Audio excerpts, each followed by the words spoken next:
गुना। भोले भाले किसान अधिक उत्पादन के लालच में फंसकर रासायनिक खाद व कीटनाशकों का प्रयोग करने लगे।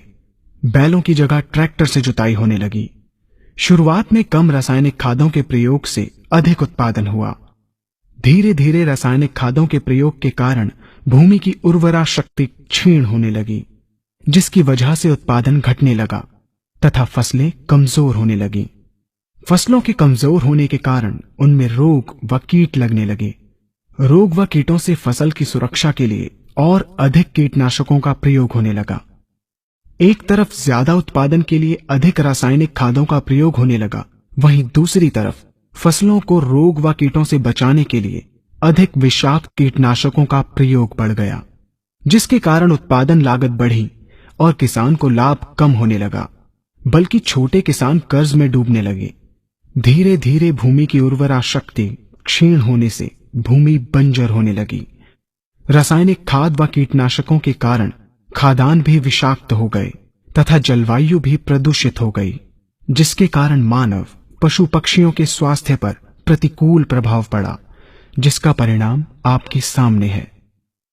मानव स्वास्थ्य पर रासायनिक खादों के पड़ने वाले प्रभाव को आप ऐसे समझें। जब किसान फसल में रासायनिक खाद डालता है तो रासायनिक खाद में उपस्थित विषाक्त रसायन जल में घुलकर सबसे पहले जल को प्रदूषित कर भूमि के अंदर उपस्थित केचुए व सूक्ष्म जीवाणुओं को मार देता है। ये बात सभी किसान अच्छी तरह से जानते हैं कि केचुए व अन्य सूक्ष्म जीवाणु भूमि की उर्वरा शक्ति को बढ़ाने के लिए अति आवश्यक होते हैं। विषाक्त रसायन के कारण इनकी मृत्यु हो जाने से भूमि की उर्वरा शक्ति नष्ट हो जाती है तथा भूमि कठोर होकर बंजर होने लगती है। रासायनिक खादों के विषाक्त रसायन पानी के माध्यम से अन्य खनिजों के साथ फसल के अंदर पहुंचकर फसलों को विषाक्त बना देते हैं। बाद में जब खाद्यान्न के रूप में मनुष्य या अन्य पशु इन्हें खाते हैं तो ये विषाक्त रसायन मानव स्वास्थ्य पर बहुत ही बुरा प्रभाव डालते हैं तथा मनुष्य के अंदर तरह तरह के रोग उत्पन्न करते हैं।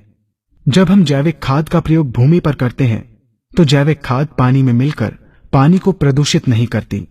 जैविक खाद भूमि के अंदर उपस्थित उर्वरा शक्ति को बढ़ाने वाले जीवाणु तथा केचुओं की संख्या को तीव्रता से बढ़ाती है, जिससे भूमि की उर्वरा शक्ति बढ़ती है तथा भूमि छिद्र युक्त एवं भुरभुरी हो जाती है, जिससे वायु और प्रकाश भूमि के अंदर गहराई तक प्रवेश करते हैं, जिसके कारण भूमि में तापमान एवं आर्द्रता का संतुलन बना रहता है और फसलें मजबूत होती हैं। जैविक खाद में विद्यमान तत्व खाद्यान्न के माध्यम से मानव व पशु पक्षियों के शरीर में पहुंचकर स्वास्थ्य लाभ पहुंचाते हैं। जैविक खादों के प्रयोग से फसलें अच्छी और मजबूत होती हैं, जिसके कारण उन पर रोगों एवं कीटों का ज्यादा प्रभाव नहीं पड़ता। यदि किसी प्राकृतिक कारणवश कीटों व रोगों का प्रभाव अगर पड़ता भी है तो गौमूत्र एवं औषधीय वनस्पतियों के घोल के छिड़काव करने से फसलों को रोग एवं कीटों से बचाया जा सकता है। गौमूत्र एवं अन्य प्राकृतिक औषधियों के मिश्रण के छिड़काव से फसलों का कम लागत में बचाव हो जाता है तथा वातावरण पर भी कोई दुष्प्रभाव नहीं पड़ता। यहाँ हम आपको तालिकाबद्ध तरीके से दोनों